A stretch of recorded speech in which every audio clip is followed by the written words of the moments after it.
dollar of unemployment insurance. So even though we're asking for $250 billion, it really won't cost that much. Do you have concerns about lifting the guidelines too soon? I mean, what's the economic impact? I understand the economic argument for getting people back to work, obviously, but what's the economic risk of lifting them too early and seeing a spike in cases again? Well, of course, there's economic risks in both directions. We reviewed with the president today a very broad list of over 100 business people that are going to help advise the president on what needs to be done to reopen the economy. We want to make sure, and again, the combination of economic impact payments, small business payments, enhanced unemployment insurance, the president made very clear we want to make sure that hardworking Americans have liquidity while we wait to reopen the government. So do you believe the government should be reopened, or the country, excuse me, should be reopened on May 1? I've had discussions with the president. I know he's considering it, and I believe he's going to make a decision later in the week. Everything has to be safe. What is your advice to the president? My advice is as soon as it's ready to open and based upon the medical professionals, and again, we're working very closely with the president and outside business leaders to develop a plan. I just wonder, I'd like to ask you, Mr. President, what do you think, if you could sketch for us what reopening the economy looks like? Do you think it's going to be everything open, or do you think... We'll be doing that over the next few days because we'll probably be making a statement about that and exactly what it looks like. I know what that looks like, but I also want to get the advice, in a sense. We have some of the biggest from every business on this council. We're actually setting up a number of different councils or committees, I guess you could call them. And we have a lot of smart people. I think that they will give us some also good advice. But no, we want to be very, very safe. At the same time, we got to get our country open. So and I understand that, Mr. President. Do you think there is a possibility then that what you do is you open it incrementally? Do you think people will go back to restaurants, to concerts, the cinema? I do think so. Eventually they will, yeah. And let me ask one I think eventually they will do that. And I think we're going to, boom, I think it's going to go quickly. Our people want to get back to work, and I think there's a pent-up demand like there hasn't been in a long time. And that's why you see the stock market. I mean, to think that the stock market's at the level it is right now with all that this world and this country has gone. And look at the European Union, how badly decimated they've been. Look at other countries. Look at China, by the way. I've seen the numbers. Look at China. Look at how these countries have been just decimated by this. And to think that the stock market is at this tremendously high number, not that much, you know, it was looking a little bleak for a while, but it hit a certain point and then started going up. I think that's a great tribute to the fact that there's a demand. Yeah. Mr. President, thank you, sir.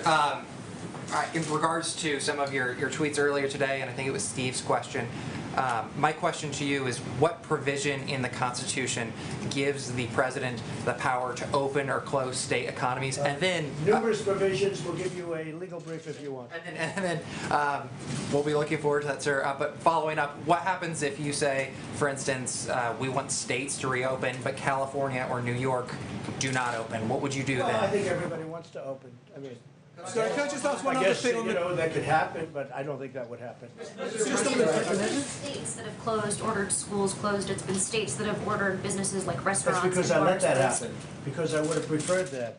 I let that happen. But if I wanted to, I could have closed it up. But I let that happen. And I like the way they've done it.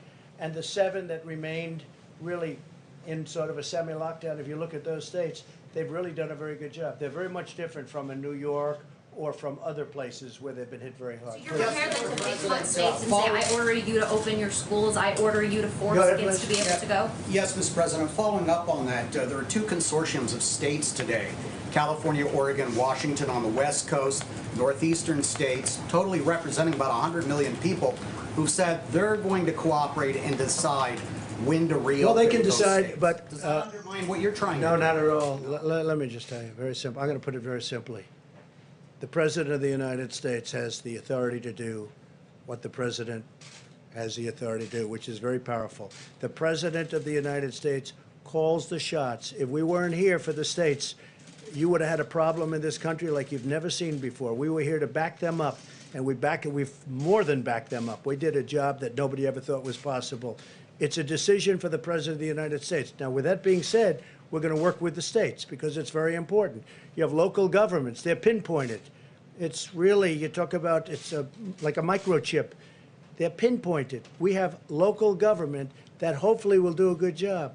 And if they don't do a good job, I'd step in so fast. But no, they can't do anything without the approval of the President of the United States. Go ahead, please. So if some states refuse to reopen and you order them to, the 10th Amendment to the Constitution says all powers that don't reside in the President or the Congress reside in the states. How do you overcome that? Well, if some states refuse to open, I would like to see that person run for election.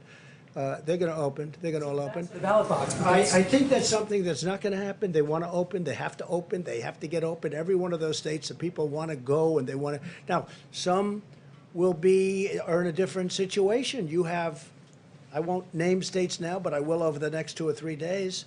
I'm going to be very specific. But you have some states where this is not the kind of a problem that it is in New York or Louisiana or Michigan or other places that got hit very hard. Illinois got hit very hard. But all states want to open, and they want to open as soon as possible, but they want to open safely, and so do I. Yeah, please. Thank you, Mr. President. Today, the French President, Emmanuel Macron, said that he will keep the shutdown in France till the middle of May. Does that mean that the U.S. will keep the ban No, on France flights got hit from very Europe? hard.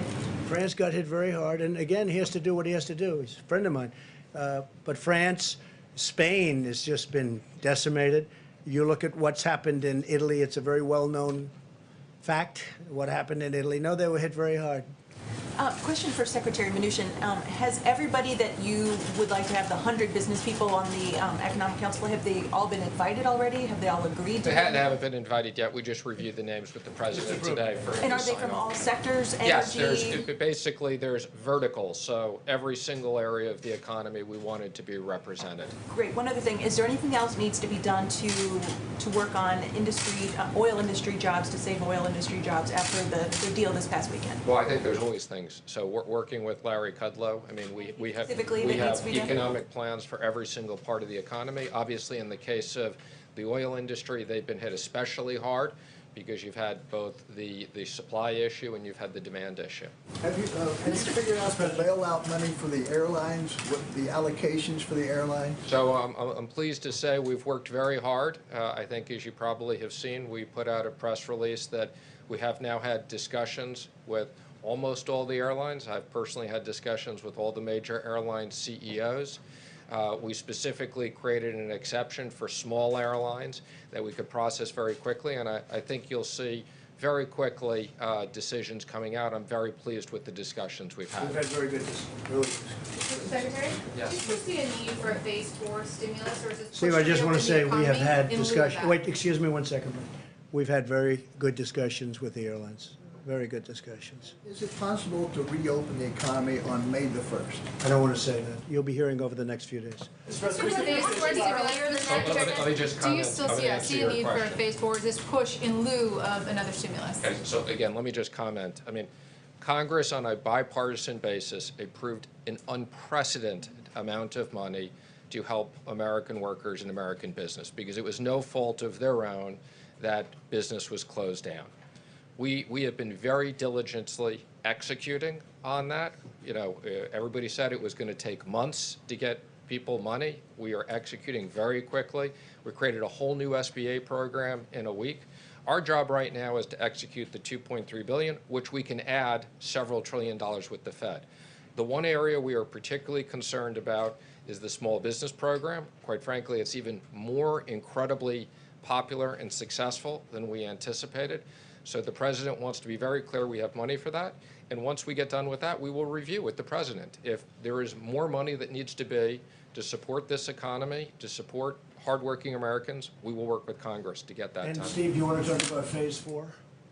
So phase 4, the President has talked about infrastructure for a long period of time. We've talked about, to the extent that the hospitals need more money because of the medical issues, we'll monitor that. We want to make sure there are incentives for restaurants, entertainment, people to get back to those types of things. So we'll be looking at very specifically provisions to stimulate parts of the economy. Some of them may be money issues, some of them may be regulatory issues.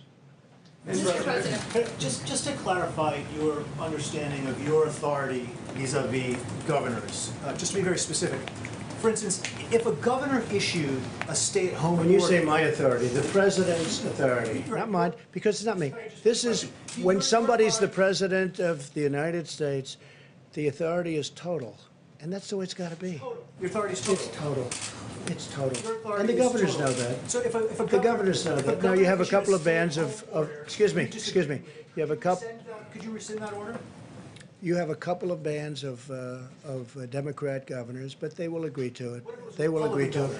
But the authority of the President of the United States having to do with the subject we're talking about is total. Mr. Vice President, do you agree with that? Yeah, please, go ahead. The President's authority is total? Go ahead, please. One of the things we saw in your video about was the travel ban from Europe. As part of reopening America, do you want to reopen the borders so that people from Europe, from the UK... At the right time. A very good question, actually. Well, I'm going to have to take a look. I wouldn't say Italy's doing great right now, and I wouldn't say Spain's doing great right now. And we just heard that France is extending its stay-inside order, right? They've extended it. I just see that, and I think for a short period of time. But no, when they're back, we want to do it very quickly, but we want to make sure everything's good. No, right now we have a very strong ban. We're going to keep it that way until they heal. Weeks, months, what would you... Well, I can't tell you that. I have to see how are they doing. I mean, France just went for another 2 days, for another 2 weeks. We have to see, John. So Dr. Fauci said that you took his advice on the question of mitigation. He made the recommendation, you accepted it, you put it in place. As you make this next decision, which, well, as I'm not you sure have said, who, John, I'm not sure who really gave me advice on the ban. I think I took my own advice on the ban. I don't know. The social distancing I'm talking about, the shutting down, okay. not of travel, but of activity. So my question is, as you make this next decision, which you have said may be the most difficult or important decision of your presidency, will you assure the American people that you will again take the advice of the doctors, of Dr. Fauci, of Dr. Birx? Will you take the advice of the health experts before you do that? I will, and many other people also. But I will absolutely take their advice. Well, would you go against their go against their recommendation if they say you need another 15 or 30 days? I don't think it would be likely because I think we're not very far from being on the same page. Please. Yes, Mr. President. One thing that Governor Cuomo said today is that states do not have the capacity to do mass COVID-19 testing ahead of a reopening. Well, they have to do it. Look, he says he can't be purchase the diagnostic tests or equipment and needs federal help.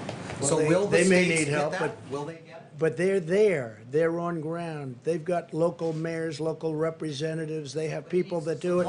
And what we did last time is unprecedented. We literally rebuilt tests. We rebuilt a whole industry because we inherited nothing. What we inherited from the previous administration was totally broken, which somebody should eventually say. Not only were the cupboards bare, as I say, but we inherited broken testing. Now we have great testing. I just left the top executives at Abbott.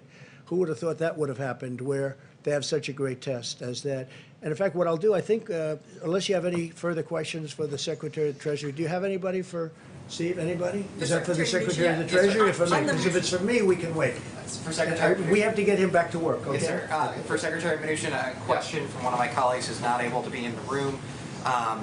They're curious about the SBA rule that prevents small casinos from getting some of this relief. Is that something that you're taking a look at? Is there going to be a change to So not small casinos, but there are such things as small taverns and restaurants that have literally, small gaming things, and we are coming out with some additional guidance on that. But I want to be clear, it's not small casinos. Thanks, sir. Secretary Mnuchin? Secretary, Yes. there was a letter that some House Republicans sent this weekend about liquidity for mortgage servicers. Yes. Can you explain what you're looking at on that front? Sure. So I think I commented on this a week or so ago. We had a subcommittee task force at EVSOC that specifically studied this issue. We have all the appropriate people on it. Ginnie Mae has automatically taken some action. We've had conversations with the FHFA as to what they're going to do for Fannie and Freddie. And we've said that to the extent they need certain authorities from the Treasury, we will accommodate that. So we're very aware of the issue. Quite frankly, we've been studying this issue way before COVID and had concerns about some of these non-bank servicers not being well capitalized. But we're going to make sure that the market functions properly. Thank you, sir. We have seen in a number of these relief bills that Democrats and Republicans have been able to push forward different non-coronavirus specific funding priorities. Are you trying to keep funding specific to coronavirus? And then if there are going to be other additions, for instance, a change to labor rules is something that many on the left wanted. Some on the right are wondering if they should also, if you should also be pushing for, their preferred add-ons. Well, I think our expectation has always been this is COVID related. Some people have a rather broad view of what COVID related is because it has impacted almost every single business. I think the president has talked about the Kennedy Center, which is a good institution. Obviously, that was not the major priority of the bill, but they were hit with COVID related. But no, the president has instructed, we want to be very specific in the next bill. It's COVID-related items. Well, we didn't want to do the Kennedy Center, just so you understand, and that was done. The Democrats wanted it in. We didn't want that, but they wanted it in, and we had to agree in order to get something done for the workers. But we want this to be for the workers and for companies that employ the workers. That's what we're looking for. We're not looking for extraneous nonsense. It's been reported that you argued at the time of the China ban was being discussed, that was too disruptive to the global economy. Is that accurate? Yeah, let me be clear. I had nothing to do with the China ban. I wasn't on the task force at the time. I'm not even sure I think I was traveling at the time, but I never had any, I was not part. I did become very active and after the China ban, but that report in the New York Times was not accurate. I was not part of the task force at that time, and I was not involved. Matter of fact, I think I may have been traveling. There's a proposal, I believe, by Senator Hawley to get direct payments to employers to pay people who have been laid off and to keep people on payroll. Does the administration support that proposal? Well, again, that is the PPP. The PPP is basically sending money to small business, 50% of American workers, to keep those people paid. And it's the most efficient way. Every dollar, as I said, we do through that, it's one less dollar of unemployment. And more importantly, we want those people to be associated with the business, so as soon as the president is ready to open up the economy, those businesses are together. We don't want those businesses to fall apart. That's why this is such a successful program. But are we you want talking about Congress to unemployment? remember. You're talking about the unemployment. Sending it indirectly to the states. We would have preferred that it was sent directly to the people. The Democrats wanted it to be sent through the unemployment system, and I've talked to you about it. We have 40-year-old equipment in many of those systems that are run by the state. But I'm hearing they're getting the money out anyway. So some of them are, and some of the states aren't, and we encourage, we're working with the states to try to update their computers, but it's a long haul. Okay, thank you, Steve. Thank you, Mr. President. Phase 4, Steve. Phase 4. Come on, Steve. A quick question about something you just said. You said when someone is president of the United States, their authority is total. That is not true. Who Okay, told you know that? what we're going to do? We're going to write up papers on this. It's not going to be necessary because the governors need us one way or the other, because ultimately it comes with the federal government. That being said, we're getting along very well with the governors, and I feel very certain that there won't be a problem. Yeah, please, go ahead. Has any governor agreed that you have the authority to decide when their state I haven't opens asked back up? anybody because But I no one don't, has you know why? said Because I that. don't have to. Go ahead, please. But who told you the president has the total authority? Enough, please. You mentioned the Vice President's call with the governors today. Governor Hogan of Maryland has urged your administration to ask Congress for $500 billion to help stabilize budgetary shortfalls created by coronavirus. It's nice of Governor Hogan, very much. We appreciate Governor Hogan's statement. Governor Cuomo said the CARES Act ignored state government Cuomo. revenue shortfalls. Do you support that request? And Mr. Which Vice one, what President, did you say? he said the CARES Act ignored the budgetary shortfalls. Well, they're looking at things in phase 4 where they have, where they talk about states, and they're also talking about hospitals. They're talking about states who have been battered, and they're also talking about hospitals, and we're certainly willing to look at that. Will you urge Congress on their behalf? We'll see what we all come back with, but they are talking about states, and they're talking about hospitals. OAN. Thank you, Mr. President. Governor of Michigan, Gretchen Whitmer, has on Thursday signed an executive order banning the sale of non-essential goods. If other states The sale of what? non-essential goods, she has banned the sale of non-essential goods. Many are calling this draconian, unconstitutional. As president, do you think that if other states were to follow her example in the coming weeks, that the federal government should intervene? Well, I don't think that's going to happen. I think it's very extreme, but she's doing it, and I think it's going to be over a long way before we have to start thinking about it too much. It is strong. It's a very strong position to take. But they're making a lot of progress in Michigan, so let's see how it all works. What is the status of the funding for the World Health Organization? We're going to be talking about that very soon. I'm getting a full report. I'm not happy with the World Health Organization. Not happy with the World Trade Organization either. We've been ripped off by everybody. We have, this country, for so many years, has been ripped off by everybody, whether it's a World Health or World Trade. They're like, I call them the Bobbsey twins. They look at our country. For years and years, we had people that did nothing about it. We're doing a lot about it. So we'll have a report, and we're also talking about the World Trade Organization. But we've made a lot of progress there. We're now winning cases for the first time because they know I'll leave if we don't get treated fairly. This country, our country, was at a point where we rarely, if ever, won the lawsuits within the World Trade Organization. But now we're winning a lot of them because they know I'm not playing games. We will pull out if we have to. We just won a $7 billion lawsuit, which was very nice. Do you expect a decision this week on cutting funding for the WHO? Yeah, I would say by the end of the week I'm going to make a decision on that. Yeah. There's right now there's a lot of things happening.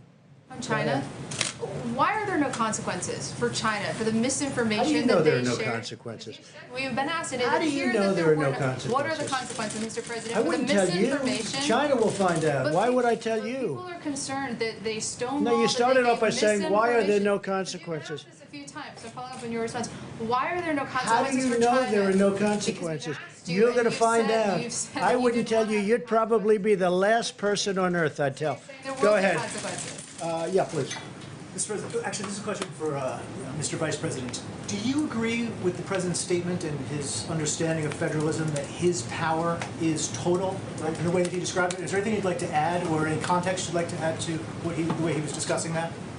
I support the President's leadership under the National Emergency Declaration that he signed. We're standing before you today, the first time in American history, when all 50 states have issued emergency declarations, and the territories. This is an unprecedented time in the life of the nation. And fortunately, as presidents reflected, and our health experts will continue to reflect, because the American people have heeded the president's coronavirus guidelines for America, because state governors have taken those and implemented them, even in states where there was not a significant outbreak, and implemented additional measures as we provided them with data about cases and best practices. We're making real progress as a country. You But think make his no powers are a mistake little bit about more it. circumscribed than total? Well, make no mistake about it. In the long history of this country, the authority of the President of the United States during national emergencies is unquestionably plenary. You can look back through times of war and other national emergencies. And as the President said, we'll happily brief that. But in the days ahead, what the President has charged us to do is to work with our health experts. We're going to bring together an extraordinary group of American business leaders to counsel the President. And then working with the CDC, we're going to produce new guidelines based upon the data for every state and territory in this nation. We're going to give them guidance, and as the President's indicated, we'll continue to respect the leadership and partnership that we forge with every governor in America. But this is an unprecedented time. But I have to tell you, when you look at the fact, despite the heartbreaking loss of more than 22,000 Americans, when you look at the fact of what the health experts told us this could be, I think I only can feel a sense of gratitude to the American people, gratitude to the extraordinary team that has counseled this president, the steps that President Trump has taken, the policies that governors have implemented all across America. I mean, we were discussing today at the task force that when you look at the European Union as a whole, they have nearly 3 times the mortality rate that the United States of America has today. And that is a tribute to our extraordinary healthcare workers, their dedication, their tireless work. but it's also a tribute to the fact that the American people put into practice the mitigation efforts that the President counseled the nation to do on the advice of our best scientists now more than a month ago. And our hospitals were not overwhelmed, and are not overwhelmed at this hour. And I have to tell you, standing here today, I couldn't be more proud to stand alongside this President and to be a part of this team that has served the American people during this challenging hour. And I just say to you, to every American looking on, as we see the numbers leveling and maybe even beginning to go down, I just encourage you to keep doing what you're doing, because of the sacrifices that Americans and American families have made through these mitigation efforts. You're saving lives and you're seeing our nation through this time. Sir, did the states tell you, you've been talking to the governors quite a bit, did those coalitions of states on the West Coast and in the Northeast, did they tell you what they were going to be announcing before they announced it? Governor Phil Murphy and the governor of Connecticut expressed today that they were going to be speaking and discussing on a regional basis what their recommendations would be. And we assured them today. About that, though, sir? We assured them today on our conference call with, I think, 48 governors that were with us today for the better part of an hour and a half. We told them that what the President would be producing, is directed to be produced, are additional guidelines for the states certified by the CDC that would inform those governors and local communities and mayors about the best way forward based on the unique circumstances that those states and those communities are facing. I think what's clear is the American people have seen the experience in Washington State, where this really all began for us, and in California, and now the extraordinary challenges in the greater New York City area, including New Jersey and Connecticut, the challenges in New Orleans and Louisiana and Detroit, still Chicago, parts of Houston. But they're also seeing that in each one of those cases, that the mitigation efforts are truly working. And so we'll work with those states, and in some cases it'll make perfect sense for them to work together on a regional basis. But the president will be. I'm sorry, I didn't hear your question. Can you tell us? Did they let you know? No, you made a statement. Did the West I didn't hear you. I didn't hear the second. And we would like to have their cooperation, and we are going to have their cooperation. They will cooperate perfectly. Watch. Let me just affirm what the President said. We heard it again today in what I think was our 9th conference call with governors. I think every American would be proud to see the partnership that this President has forged with governors across the country. I mean, it is an extraordinary statement, and you'll see some data when Admiral Polovchek gets up in just a few moments. But the flow of resources from around the world that we've moved into areas that have faced challenges, I mean, this President has directed us to ensure that every state has what they need when they need it. And the spirit that I heard again from Republicans and Democrat governors today was reflective of that partnership. And as we move forward to the President's goal of reopening America, we expect the same kind of partnership in the interest of the nation. All right, go ahead. Face mask. Sir, if you can hear me through the mask. Barely. Can you... I hear you well. The District of Columbia argues that they were shortchanged in the most recent funding bill because they were treated as a territory instead of as a state. Will that be made right in Phase 4? Well, we're looking at that, certainly. I heard that complaint, but the mayor seems to be very happy with everything we've done. I mean, she's actually, and she was on today saying very good things. Okay, yeah, go ahead in the back. Yeah. Mr. President, you talked about this being the most difficult decision that you are going to have to take about whether to reopen the economy. I wonder how much it weighs on your mind the thought that if there is a second wave, you've reopened the economy and you might have to shut things down again. It does, and I hope that won't happen. I certainly hope that won't happen, but it does weigh on my mind. Okay, in the back, go ahead. Yeah. Go ahead. Mr. President? Go ahead. Thank you. A question for one of my colleagues who wasn't able to be here. China deployed an aircraft carrier into the South China Sea this weekend amid claims by Chinese state media that COVID has reduced U.S. military readiness in the region. what kind of responses are you thinking of? Will you have a response to this action? China has their own difficulties. We have a relationship with China that we're not happy with certain things that happened over the last period of time, as you know, and I've been very explicit on that. But we know all about that, and no, China is, we've seen what they did. We've seen many other things that they've done, both pro and con, and we'll be just fine. You said something earlier where you said that you were putting together the economic task force and that you thought that the recommendations were happening earlier than expected. Did you mean to suggest that it could be before May 1st that you start recommending? I don't want to say that, but we're going to be putting out guidelines and recommendations fairly quickly, in a few days. You're not ruling out that it would be before I'm May not going to 1st. say, but look, certain states are doing very well. Certain big parts of the country are doing very well. They're doing really very well. And so we're going to be putting out recommendations and guidelines very soon. Steve? New guidelines would they fit each area, or would they be a uniform You're set going of to see, guidelines? I don't want to tell you now, but right now we have a very strong indication that we know pretty much, we have some good ideas. I also do want to get,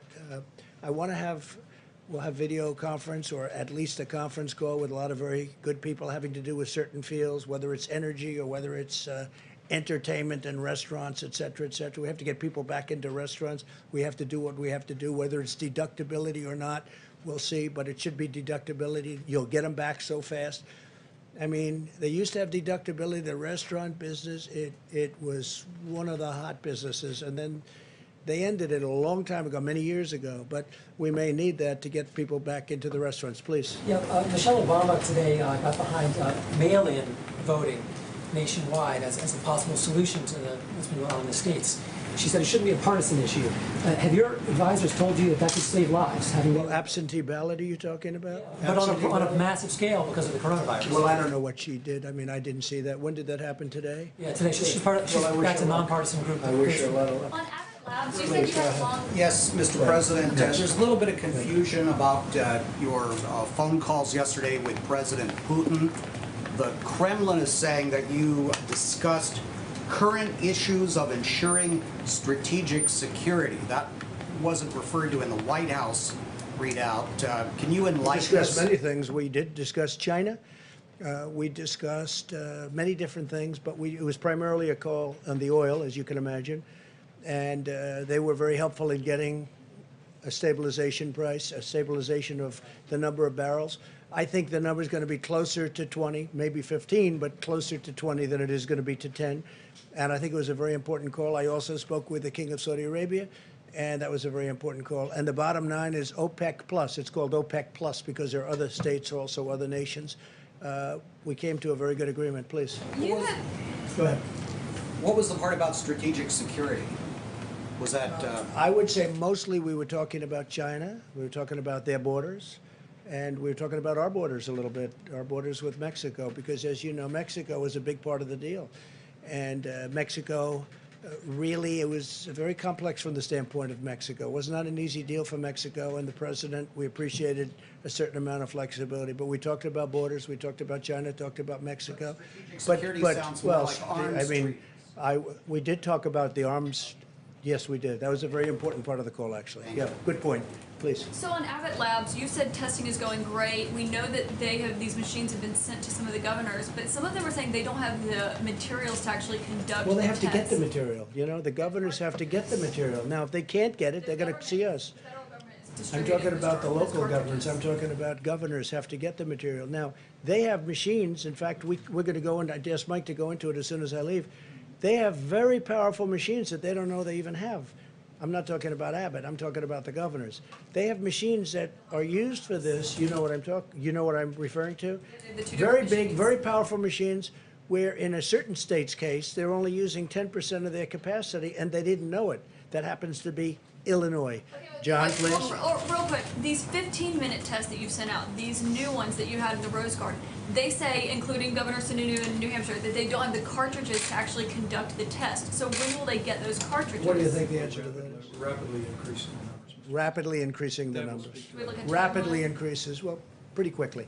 They can do 50,000 a day. Well, you have other machines where they can really work. on that? Or? And a lot of the states have the big machines that can do a lot. They didn't even know they had them. They didn't even know that they had them. And Mike is going to be talking about that. And you remember you mentioned several weeks ago that Google was putting together that website where they would handle the drive-in testing. Google and Apple. Have you given up Google on and Apple combination? Have you moved past that? A lot of people don't like it from the standpoint of constitutional rights. I mean, a lot of people don't like it, and some people think it's great. No, they are working on that, as I understand. The testing website. Remember you said a Yeah, no, I know website that. for I know Google, it. I and, know. and it's only operating in I think 5 counties in California right now. No, Google's that- looking at it, but Google is also working with Apple or looking at something. We have the greatest companies in the world looking at things that in a year from now, everything that we're looking at now is going to be obsolete. That's how good it is. We have things happening that are unbelievable. I saw a presentation today that I can't talk about yet, but it's incredible. Plus, I think they're doing, Tony, I think they're doing very well on the vaccines. They're working hard on the vaccines, and I think you'll have an answer for vaccines. I believe that there's some great things coming out with respect to that. Now, you need a testing period, but you're going to have some great things. Please.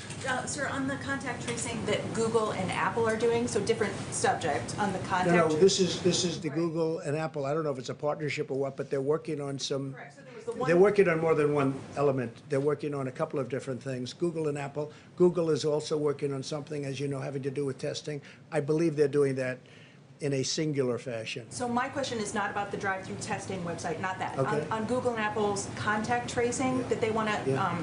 they've got this process now where they can put, contact tracing on your phone. If you opt in, you can be alerted if you've been That's in right. contact with someone with the coronavirus. How do you feel about Well, that? it's an amazing thing, but a lot of people have some very big constitutional problems with it. You know that. It's an amazing thing. And it would be, actually, as you know, other countries are thinking about using something similar, but not as good. Which other countries are thinking about something? I hear Singapore is. Now, Singapore had a little bit of a setback because they had a break, you know that, but they'll take care of it. I know the folks in Singapore, they're doing a great job, and they're going to put it back very quickly. But Singapore and other countries are looking at other things, and some countries are doing other things. Would you prefer that Americans use some other Well, I don't want to system? get into that because we have a whole constitutional thing. We have more of a constitutional problem than a mechanical problem. But we will be making a determination on that. That's something we're going to be discussing with a lot of people over the next 4 weeks. That would be a very accurate way of doing it, but a lot of people have a problem with it. Yeah, please, go ahead. A testing question, maybe for Dr. Fauci as well. Can you talk about where the antibody test is and how quickly Well, it's that moving will- along. I think I can speak because I have to leave. Moving along quickly, moving along well. It's a test that's been going along for many, many years, except now we have very modern, very incredible versions of it. But that's moving along. The antibody test, moving along very well. Okay, any more COVID-19? COVID-19. One soldier on the Steve? Theodore Roosevelt has died. Have you determined the status of Captain Crozier, the former? Well, that's going through the Navy, as I understand it. The Navy is going to be making decisions on all of that.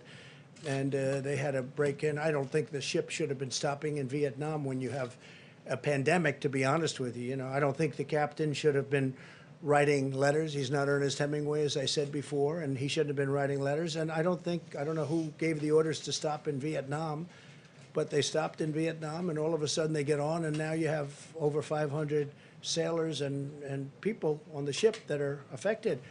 I don't know whose idea that was, but that wasn't such a good idea in the middle of a pandemic.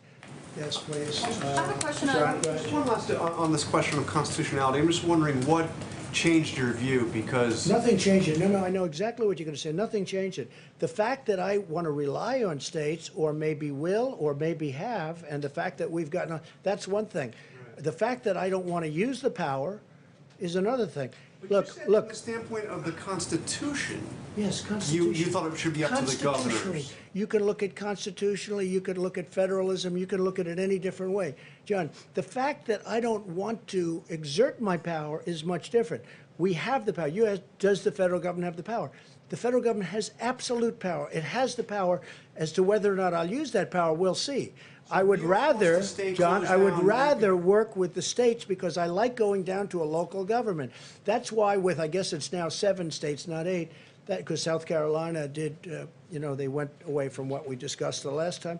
So that's why I looked at the individual states, they're doing a very good job. They're really doing a very good job. I'd rather have them make the decision. Now, the fact that I'd rather have, that's fine, but I have the absolute right to do if I want to. I may not want to. We have a very good relationship. Now, we'll see what happens. If you notice, the few states you're talking about, they're all with Democrat governors. But if governors are doing a good job and they control it better, because you don't have somebody in Washington saying, set up a testing site in the parking lot of a Walmart. And we're in Washington and they're in a state that's very far away. That's really, it should be, and it should have always been, and I've always said it was. But the relationship we have now with the states and governors is very good. And we'll be announcing over the next very short period of time exactly what we're going to be doing. Okay, a couple of more. Go ahead. On coronavirus and Joe Biden, he's the presumptive Democratic nominee. Do you have any plans yet on when you'll start sharing, or when the White House will start sharing some of that information about the coronavirus, your presidential Well, nobody's data? called about coronavirus, about from their standpoint. Look, they had the H1N1, which is swine flu, and that was a big failure. That was a tremendous failure. They had a lot of failures, you take a look at the history, and 17,000 people died, and you talk about late. They were so late. They were late like it never even existed. That was a big problem. Caused a lot of other people a big problem too. So if Joe Biden would like a briefing, I'd certainly get him a briefing. I don't know what he'd do with it. Yeah, please. Are Jared and Ivanka serving on the new task force, and how are you going to balance what? No, they're not. No. Yes, go ahead, please. I want to clarify. So, in earlier conversation, there was a description of multiple different councils or task forces. Can you just explain exactly what the structure Well, you is and have who is going Mike's to be task on it? force, which is the White House task force, which really brought us up to this point brilliantly, I must say. Dealt with governors all the way through, and I was on many of those calls, and every call got better and better and better. It was hostile at the beginning. By the time we finished, I mean, today's call was a very good call, very friendly call. I think everyone's online. And again, you don't have anybody driving you crazy saying they're not getting ventilators, they're not getting all of the different things. They need more beds. They have a lot of beds right now. And we always erred, I think it's important if you know, we always erred on the sake of give them more, even when we didn't think. We didn't think New York needed the beds that they were asking for. We didn't think they needed the ventilators that they asked for. And we were right. Now, on ventilators, we're ready to march. I told you this. We're ready to march. We have 10,000 ventilators. We're ready to move them anywhere in the country where we need them, if we need them. We're also building a lot of ventilators, and that's going to be used at some point. I believe, we're going to have stockpiles, including state stockpiles, if they want to work out some kind of an arrangement with us. But we're also going to help other countries, whether it's Italy or Spain or France is having a big problem. They all desperately need, Germany too, they need ventilators. So we're going to have a lot of ventilators. We have a lot, you heard the numbers, we have a lot coming next week. Next week we have a tremendous amount coming. Okay, final question, Steve. I'd ask about how the task force is going to be structured. Is it one? No, then we have, in addition to that, we have a number of committees. We'll have a transportation committee. We're going to have a manufacturing committee. You'll see it tomorrow. We're also having a religious leaders committee. We have a great group of religious leaders. We're having committees with religious leaders. You've been seeing what's going on at the churches and all of that. And we're going to have a faith leaders committee. And so we're going to have a few committees. I'll call them committees. And then ultimately, we're going to make decisions. So we're going to make decisions fairly quickly, and I think they're going to be the correct decision. I hope so, Steve. Form the economic task force tomorrow. When do you want them to have recommendations? Soon. And they already know what I want. And so when you say form, I don't have to give them instructions. These are very sophisticated people. These are the best people in their fields. So I don't have to say, gee, we just met, and we're going to meet in 2 weeks, and here's what I said, here's what I want. We've already told them. And they're the best names in the various businesses and professions and religions. I mean, these are the greatest names, the people that I think probably know the best. So we've called them, and we're going to be speaking to them very soon. And we want them to have, if it's questions or statements, we want them to have that for us. And we will have either response or maybe, ideally, we're going to be learning from them, and we'll be able to do that and put them put everything we learned from those calls into our new guidelines. So we're going to have new guidelines coming soon. I think it's going to be very good. I think it's going to be very smooth, and I hope it's going to be very safe. Thank you all very much. Any thoughts on Thank Stanley you. Shera? Thank you. Any thoughts on Stanley Shera is a friend of mine for a long time. He's a great real estate person. Passed away, was a great real estate person. Great. Sort of a legend in New York real estate. He called me a couple of weeks ago, said he's tested positive. Stanley's in his early to mid 80s, I guess. And Stanley went to the hospital, and he never came out. He went into a coma. He was unconscious for a long period of time, and he never made it. A great man. He left very charitable, really a great philanthropist, a very, very successful person in Manhattan in the real estate business. So I got to know him a lot. He was so excited when his friend from New York became the president of the United States. He was like a young boy. And he was not a young boy, but he was like a young boy. He was so excited. He thought we'd do such a good job, and he was so happy. And he was very proud of what we've done in this administration. But he was tested positive, and unfortunately, he didn't make it. To me, it's a very sad thing. Thank you all very much. Thank you. Thanks, Doug. Thank you, Mr. President. As the President mentioned, the task force today spoke to 48 of the nation's governors.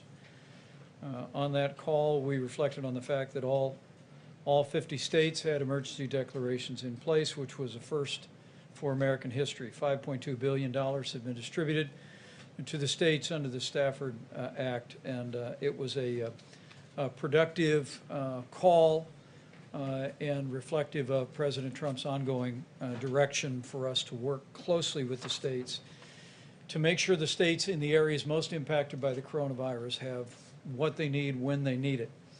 We spoke about the issue of testing and supplies, and I'm going to ask Dr. Deborah Birx to come forward, as well as Admiral Polovchek, to reflect on both of those topics for you. Dr. Birx has been leading an effort from the task force from early on rapidly expanding testing. It was early on that the President formed that public-private partnership with commercial labs, and as we stand here today, more than 2.5 million tests have been performed, and when we add in the estimates of labs that we have to assume with reasonable projections have not yet reported into the CDC, we think that number could be closer to 3 million tests that have been performed. As has been mentioned, the new 15-minute test, we are working closely with Abbott Laboratories that the President and our team met with today here at the White House to rapidly increase the availability of cartridges. Abbott is producing roughly 50,000 cartridges a day. FEMA acquired an initial supply of that and distributed those to the states, but we're working with the states to not only distribute what's being made, but also work with other suppliers to create additional cartridges. A point that I'll ask Dr. Birx to expand on in just a moment is the fact that beyond the new 15-minute test by Abbott Laboratories, beyond what we expect to be a new antibody test, which may well be approved by the FDA in just a matter of days. And an antibody test that would be produced at the rate of 20 million tests a month. The reality is that those commercial laboratories that the President brought in here the better part of 2 months ago and initiated that public and private partnership with have been producing hundreds of thousands of tests every single week.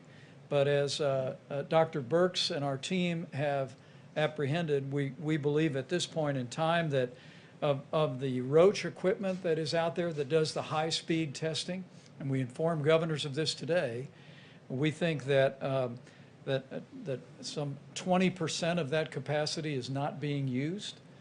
And with regard to the Abbott N2000 systems, we told governors today that we think 75% of that laboratory capacity that exists in the United States today is not being utilized by our governors. So we sent a very clear message to governors today to reach out to their hospitals, reach out to their labs to identify the presence of the Roche Amplicor 500 and the Abbott N2000 to get those activated. We literally estimate that although we're doing over 110,000 tests a day in the United States, that if our governors and state labs would simply activate the machines that are already there, we could double the amount of testing in the United States literally overnight. And so I know that governors' teams watch these briefings, and we'll remind them very respectfully again to identify those labs. And we have a team that now is deploying, reaching out to labs to see if we can activate all of those labs. Secondly, on the subject of supplies, I've said it a couple of times from this podium today, but let me say it one more time. President Trump's direction to us in dealing with the states on personal protective equipment and ventilators has been to make sure the states have what they need when they need it. We recognize that while we all watch the overall curve of the coronavirus in America, understandably the national numbers, the reality is this outbreak has taken place in its own individual curves. First on the West Coast, then the New York City area, then Louisiana, Michigan, and now we continue to contend with it in Chicago and Houston and other metropolitan areas. It has given us the opportunity to ensure that personal protective equipment and ventilators are made available on a critical basis. And I have to tell you, we're incredibly proud of the effort and the partnership with states that has us standing here today, that no one who has required a ventilator has been denied a ventilator in the United States of America. At this point, we have just short of 7,000 ventilators in the strategic national stockpile, but as Admiral Polovchek will detail, we're already beginning to receive newly manufactured ventilators. We'll get another 1,000 in this week. By the middle of May, we'll literally have another 8,000 ventilators available for deployment around the country. I'm going to let him describe to you the specific detailing of those resources, but I want to share these numbers, most especially for our healthcare workers around the country in the areas most impacted by the coronavirus, so that you know the resources are surging into the hospital systems at the point of the need, and we will continue to do just that. So let me recognize Dr. Birx to reflect on the data and also on maybe some comments on testing, and then Admiral Polovchek, if you just step up and then you'll describe supplies. We'll hear from Dr. Fauci again and then take a few questions. Great. Thank you, Mr. Vice President. I don't know if we can get the first slide on cumulative cases. Yes, thank you so much. I wanted to show you a different way of looking at it today. Obviously, we look at case counts per 100,000 Americans in each of our states and metro areas. But I wanted you to see in absolute numbers how much the New York, New Jersey metro area dwarfs all other metro areas. And so you can't even see Chicago, Detroit, or Boston. All of those metro areas are under 25,000 cases. You can see that the New York, New Jersey metro area is about almost 250,000 when you bring those cases together, almost a log more. And that's why you hear us talking a lot about the metro area of New York and New Jersey and the counties of Rockland and Westchester and Suffolk and Nassau and Bergen, New Jersey, and why we're so focused on getting resources to that metro area. If I can see the next slide then. So if I take New York and New Jersey metro area out, this is the other metro areas that we have been tracking very closely. I wanted to show this to you so you could see how those curves are already starting to plateau. So if you look at Detroit, if you look at Philadelphia, if you look at Louisiana, Louisiana's in green, Detroit is in gray. You can see across the board, across these metro areas, across metro areas would have a higher concentration of individuals. This is what the American people in these large cities have done, where it is more difficult often to socially distant. And we're just really impressed by the work of the mayors and the governors to make this happen. I also wanted you to see this because you can clearly see Chicago and Boston. And so Chicago is in the orange and Boston is in the yellow. They are crossing Detroit. And that's why we have been very much focused on the needs of those areas. And there's one, and Providence is also in that category. It's difficult for you to see them because they're much further down on the slide. But the highest, if you look at the axis on this slide, it's 25,000. The axis on the last slide was 300,000. And so that's why I really want people to understand each of these epidemics, small epidemics in each of the metro areas, we're tracking independently, as well as any epidemics and outbreaks that are happening in some of our other states. So I just wanted you to have that perspective of how significant the New York, New Jersey issue is and why we've been tracking that so closely.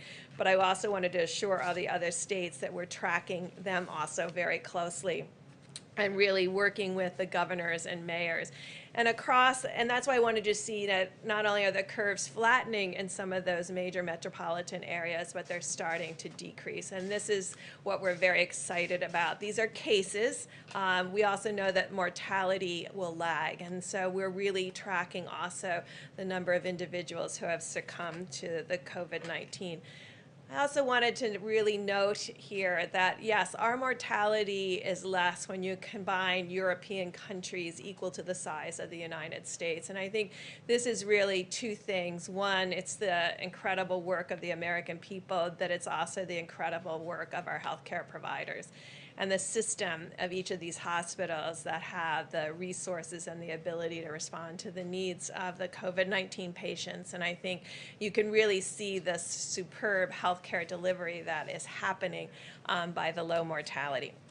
Just to mention really quickly about testing, because you've heard me before talk about it, and then it was a little bit misquoted and misaligned, but there are multiple Abbott machines, so I'm going to be very clear, having spent years in the laboratory. The high throughput machines, which are the Roche 6800 and the 8800 on Roche, and the Abbott M2000, these are the machines that run between 500 and 1,000 assays at a time.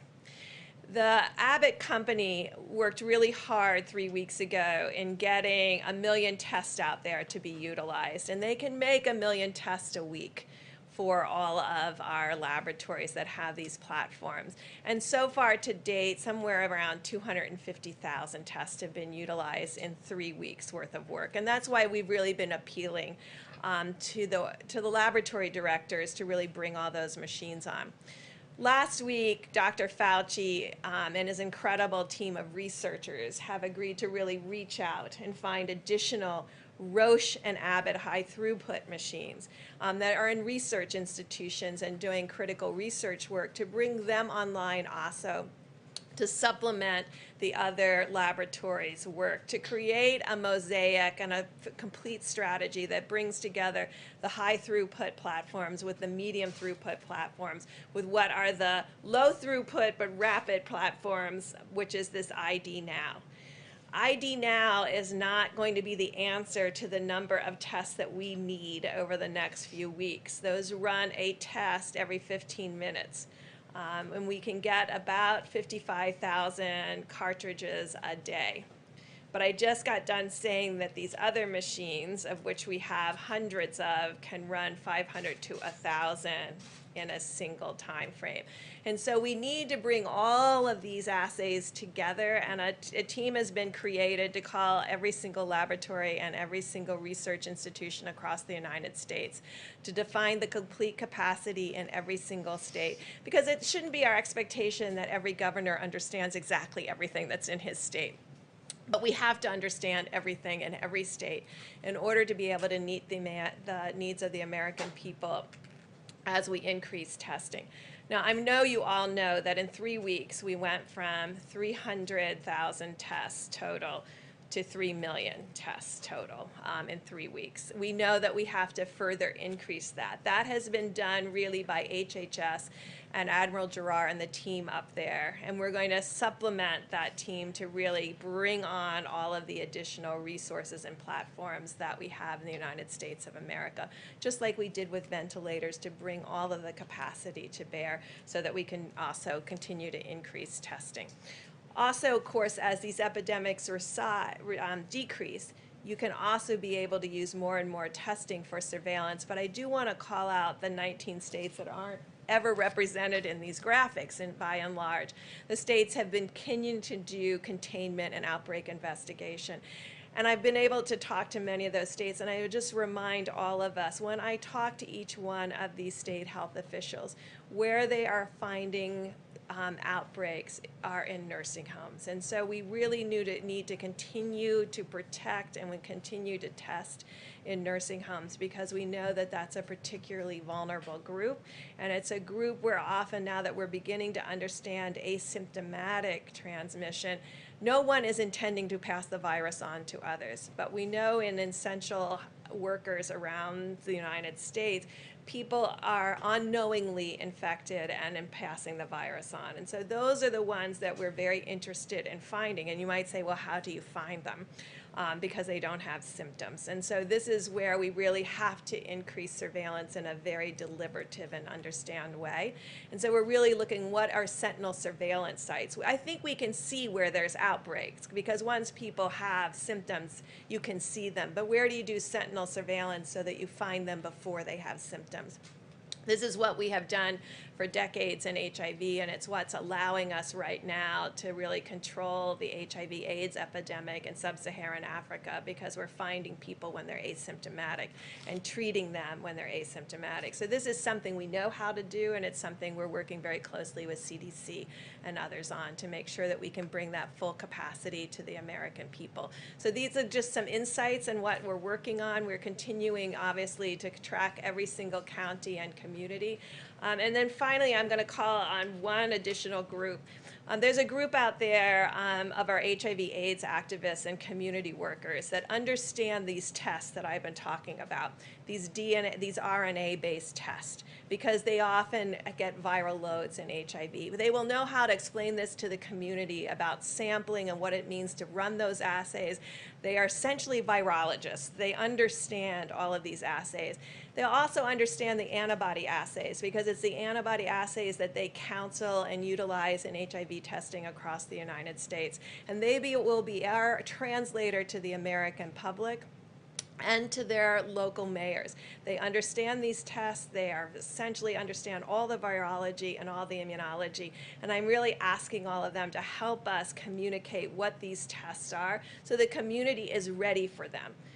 Because antibody tests measure something very different than the viral load in the front of your nose that we're using for diagnosis. And so really being able to understand all of those tests, when to use them, how to use them, will be really critical. But the great thing is, in the United States of America, we have these community groups that understand these tests very well and will be able to discuss them at every level with their community.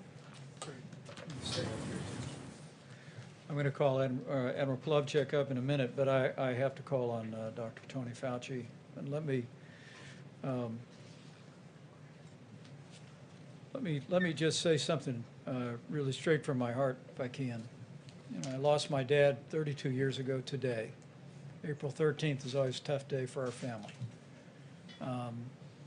And this morning, when my brothers and sisters were sending around pictures of Dad, like we always do, I just thought of the families of the more than 22,000 Americans that we've lost.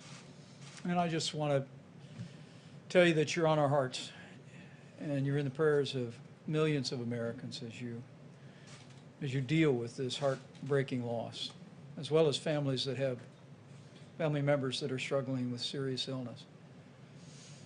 But let me just encourage everyone that in the midst of that loss, because the American people have been putting these mitigation measures into practice, there are families that are still together today. And I just want to encourage you here at roughly the halfway point of 30 days to slow the spread to take that to heart. In no way minimize the losses that we've experienced as a nation and as families.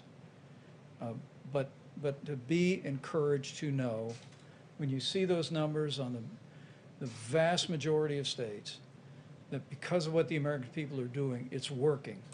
And Dr. Fauci and Dr. Birx and the entire team continually ask us to remind the American people, and we do so again today, keep doing what you're doing with the 30 days to slow the spread, and we will hasten the day that we heal our land.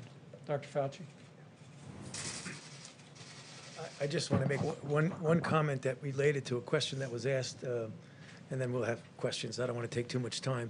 The idea about how we would evaluate from a purely public health standpoint about what I call reentry into some sort of normality.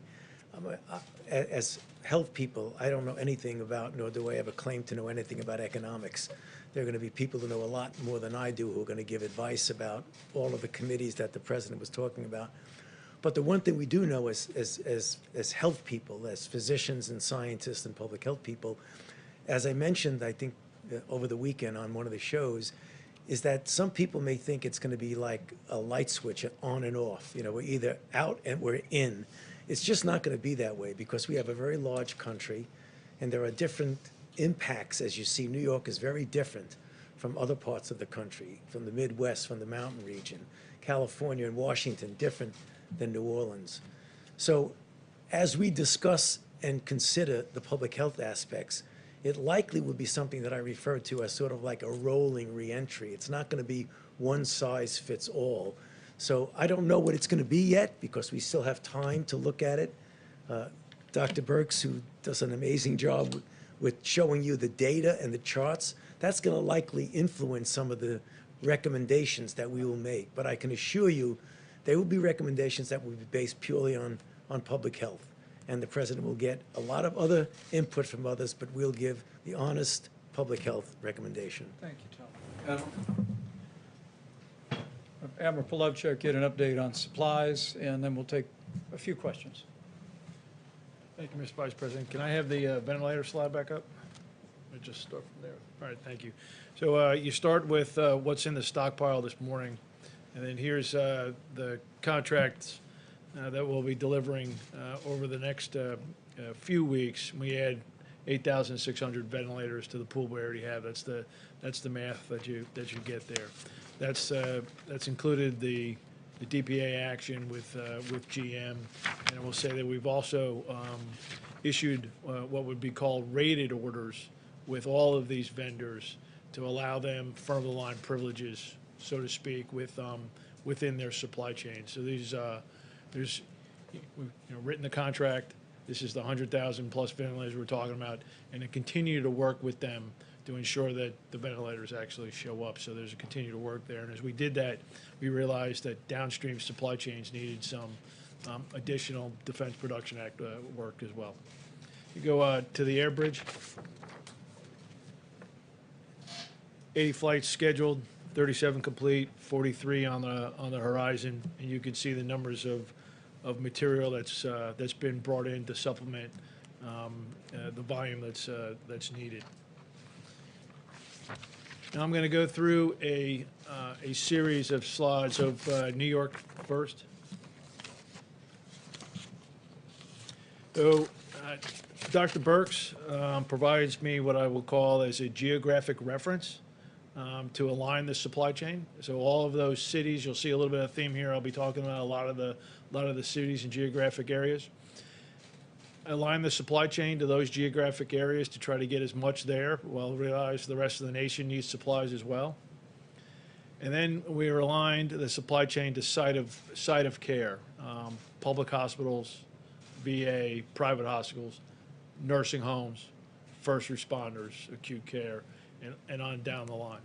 So the last business week, so Monday of last week through Friday, Saturday of the past week, these are the amounts of materials that came into the New York, New Jersey metro area, and you can see the volumes there. So if you can go to Detroit, we talked about their hotspot. Here's the volumes of deliveries going into Detroit for that same time period. If you can go to Chicago, and I'm going to run through this kind of quick, but you can see that the geographic alignment, the places that Dr. Burks has talked about is where we're concentrating supplies. If you can go to New Orleans to give you an understanding. Washington, D.C. Right, so I hadn't talked about that. Today was, a very kind of early entry into the, hey, Washington, D.C., Baltimore, right? Positioning supplies ahead of need, we hope, in Washington. Go to Baltimore, and you can see the volumes there, trying to get ahead of that. And then Philadelphia is next. And then now the next slide is a 9-city roll-up. And so to save a little time, I did not include Boston and Houston in there. So you can see the volume of material flowing through a commercial network, air bridge, their supplies, into geographic regions, and then further prioritized to site of care. Now, final topic, N95 masks. So the Department of Defense announced a DPA action this weekend. That came over from DOD on Friday into the White House, approved on Saturday, and contract awarded today, $131 million, 5 companies, 3M, Honeywell, Owens & Minor, Boldex, and Draeger.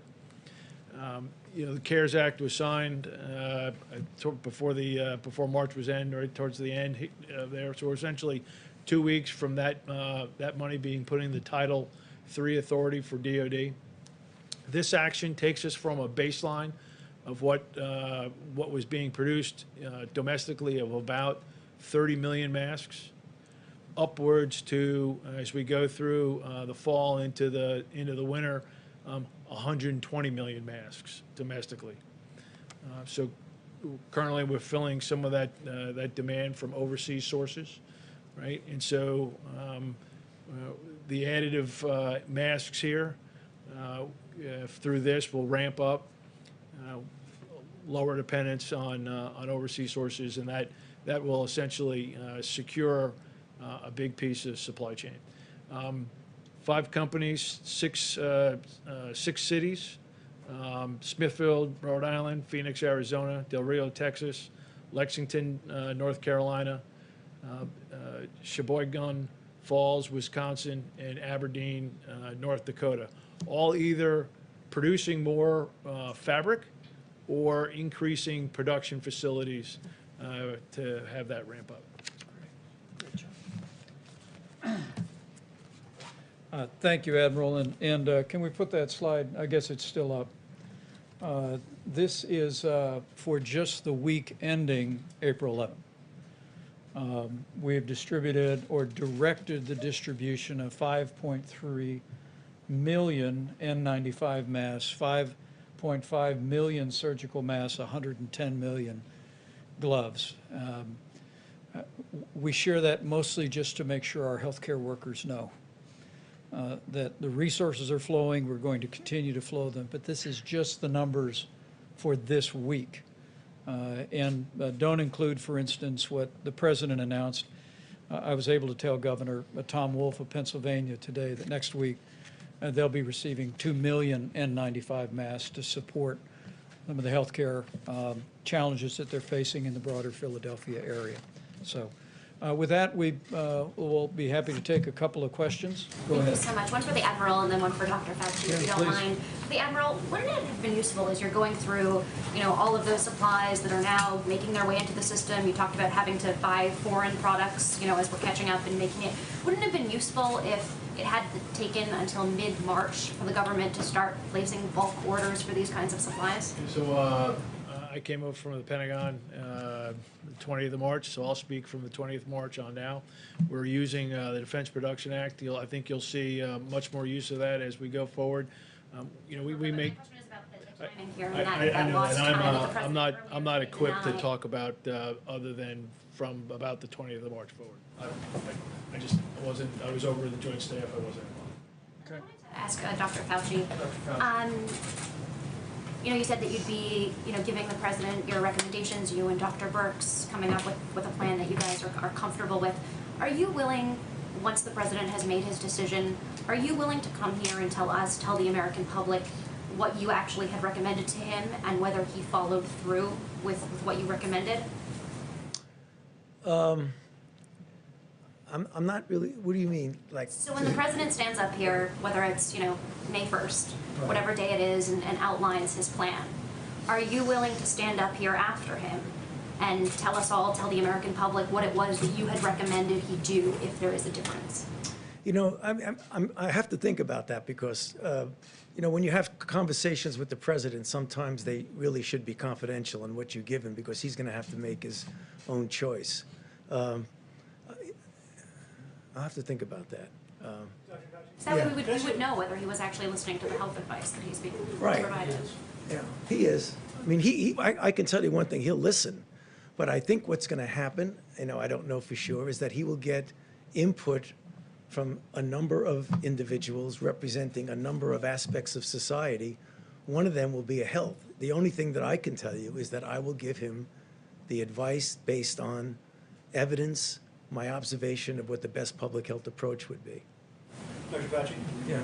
Just to go back to where we started today, which was with the president's seeming frustrations with some of the reporting about his early decision-making process in January and February. As I'm sure you know, the reason we in the press do that kind of reporting is so that the next president that comes along and has to deal with the pandemic learns some of those lessons. Having watched this unfold up close, what do you think were the mistakes that were made early on that a future president could learn from, with the benefit of hindsight, of course? There's no president gets it right, obviously. I understand. I don't want to use the word mistakes because when you're in the fog of war, when you're doing something, you have to make decisions. You get input from a number of individuals. It's always a moving target. And I just don't want to have anything taken out of context because I already had one of those already in the last couple of days. So I don't want to go through it again. I wouldn't say mistake. Could things have done better? Of course. I mean, nothing is perfect, and you could always do better. But I mean, I hesitate to say something is a mistake. With the benefit of hindsight, with that caveat, what could have been done better? Well, I mean, I can't comment about anything outside of my own field, but the thing that when I think back on was evolving in my mind was something that was a virus that was much worse than what I had thought it was going to be, based on what we had learned early on, when it was first felt to be something that just jumped from an animal to a human. And really didn't have much capability of going human to human. And then all of a sudden you find out that not only was it not just animal to human, but there were a lot of, that's probably the way it started. But then as you go back and you realize there were probably a lot of infections that maybe if we had dealt into that a little bit more, we could have learned that not only is it affecting human to human, but it's transmitting really efficiently. When I question myself, I'm not perfect. Maybe I wouldn't say made mistakes, but maybe I should have really tried to delve into that a little bit more about what was going on, but the information wasn't as forthcoming as I would have liked. And then all of a sudden, when you find out that you're dealing with something that is not only what had been your worst nightmare, because people ask me that, what is your worst nightmare? A brand new virus that's respiratory transmitted, that has a high degree of transmissibility, that has a high degree of morbidity and mortality. Is that a mistake? Maybe I should have been able to realize that earlier. I'm not sure it's a mistake. It was just an evolving thing that we finally realized and said, whoa, this is really worse than we could have imagined. Question for the All right, last one, guys. Question for the app. How about one more? When you met with Abbott Laboratories today, what did you ask them to do? What did they say they could do? Well, we spoke with Abbott Laboratories today about how we can increase significantly the production of cartridges for the 15-minute test. Because remember, we're not only scaling to rapidly expand testing across the country today, and it's one of the reasons why you heard me and Dr. Burke say that we have an entire team now that's going to be working with governors and with laboratories around the country to identify the machines that already exist today and that could be activated and doing tests. But we also want to work with Abbott Laboratories for the longer term, because if the current trend lines hold, and I hope and I literally pray that we will soon find ourselves on the downslope of the coronavirus in this country. This epidemic in its current form will come to an end, but as we make decisions and in the days ahead to reopen America, what President Trump also wants to do is have a policy in place to stay open. And having the kind of surveillance testing available around the country so that CDC can do the immediate contact tracing when you have a positive test, so that we can deploy resources like the new Abbott 15-minute test specifically to nursing homes. We spoke today to Governor Baker in Massachusetts, Governor Hogan in Maryland, both of whom have been very innovative implementing federal guidelines for preventing the spread of infectious disease at nursing homes. And we commend them for that. But being able to increase the manufacture of those devices so they can be deployed going forward in the months ahead is also a focal point of our efforts. So rapidly continuing to expand testing today. The governor of Louisiana told me today that they had tested at the highest per capita, according to his numbers, of any state in the union. We congratulate him for that. But making sure that going forward we'll have the infrastructure of testing all across America to deal with the coronavirus should it return in the future. With that, let me bid you all a good evening. We will be back tomorrow. And, Vice President, I just have a question about these cartridges and this timeline, because the New Hampshire governor says the federal government is in charge of distributing those, FEMA is. So what is the timeline for when they'll have enough of them? Because they say they don't have enough, Illinois said they didn't have enough. So look, what's the timeline that you're working with? Yeah, let me let Dr. Burks address that, but there was an initial tranche that we purchased. There's some 18,000 Abbott Laboratory machines around the country. And FEMA acquired a certain amount that were immediately distributed across the states. But now Abbott Laboratories is literally producing some 50,000 a day. Those are available on the open market. And we're also going to be working with Abbott and with the states to deploy those resources. And we're also working with other manufacturers to increase the production of cartridges. But if there's more to that you want to add, that was Deb, we'll make it the perfectly last. said. I just want to, sometimes you ask these questions and I just want to make sure that people understand. So a third of them went specifically to Indian Health Service and these states that have smaller epidemics. 2/3 of it went into the public market, mostly targeted to the places where there's high disease. But only 2/3 went that way so that people could purchase them directly, and 1/3 went to the Indian Health Service and to the smaller states that really need these. And so I think what we're trying to do now is balance the entire testing framework of medium, low, and high throughput machines to give everyone the maximum flexibility state by state based on what the needs are at that moment. If there's an outbreak and you have to do 5,000 tests, you're not going to do them on an ID now machine that takes 15 minutes for every negative, but you're going to do it on your high throughput machine. So making sure everybody knows where everything is and what is being run will be really critical moving forward, because we can't leave anything not on, everything has to be on the table in order for us to be able to dramatically increase testing. Yet another, we went up by a log in 3 weeks. So if we're going to increase again, it's going to have to be getting every piece of equipment on. chain question? Let me just again say thank you all for your time and attention, and thanks to every American who's joined us tonight. And I just want to encourage you, we're going to continue to lean into this effort to expand testing across the country, to deploy supplies to our incredible healthcare workers that have done such an amazing job in the midst of the coronavirus epidemic. But my last word on behalf of the President, on behalf of our entire task force, is it's 30 days to slow the spread. And I know we're almost at the halfway point, and I know it's been a month of these mitigation strategies, but I hope as you look on, as you see the progress that's made on the West Coast, the beginnings of real progress in the greater New York City area, Louisiana, Detroit, and elsewhere, I hope it will only steel your resolve to continue to do your part to slow the spread, because we'll get through this, but it'll take all of us to continue to do it. So thank you to the American people for all your efforts, and we'll see you tomorrow.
condolences, and we're with you all the way. It's a tough deal. That was a bad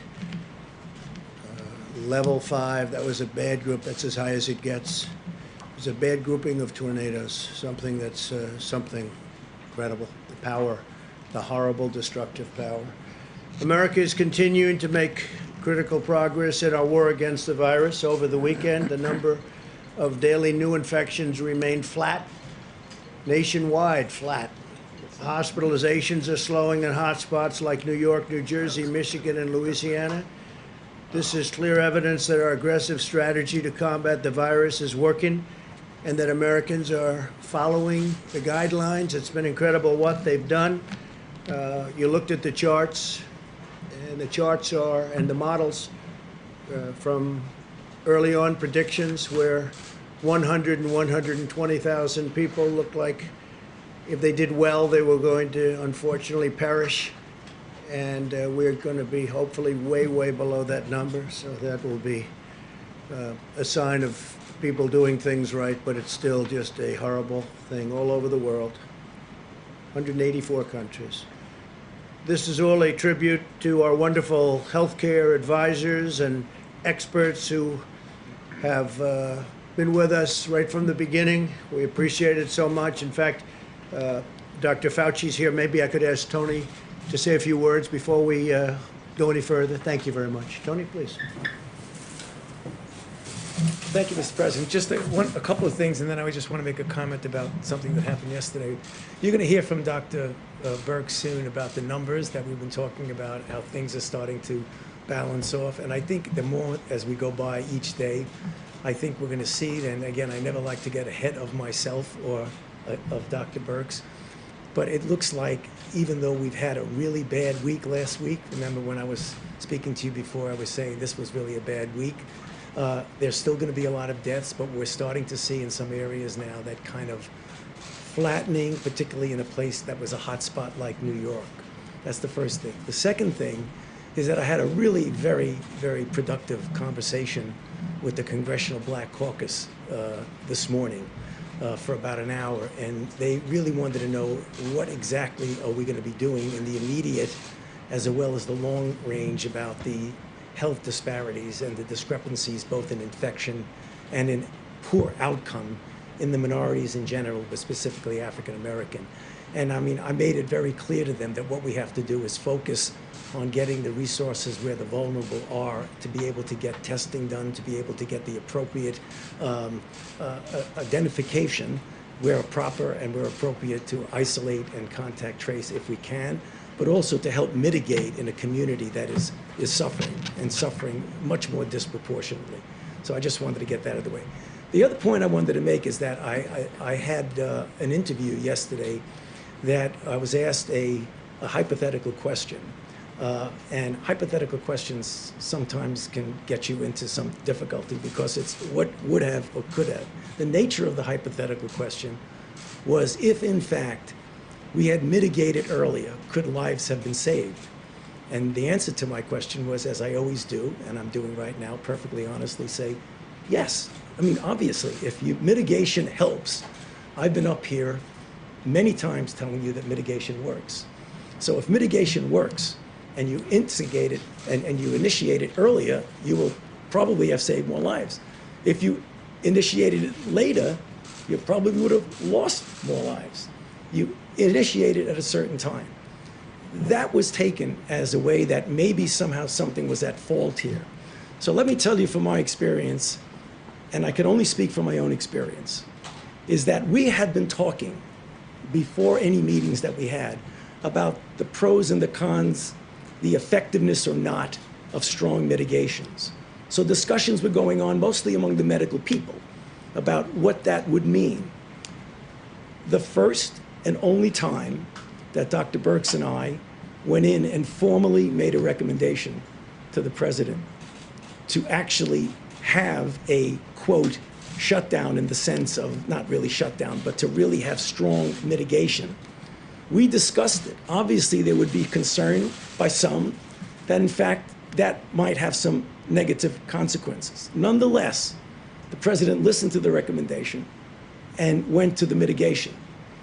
The next second time that I went with Dr. Birx into the president and said, 15 days are not enough. We need to go 30 days. Obviously, there were people who had a problem with that because of the potential secondary effects. Nonetheless, at that time, the president went with the health recommendation.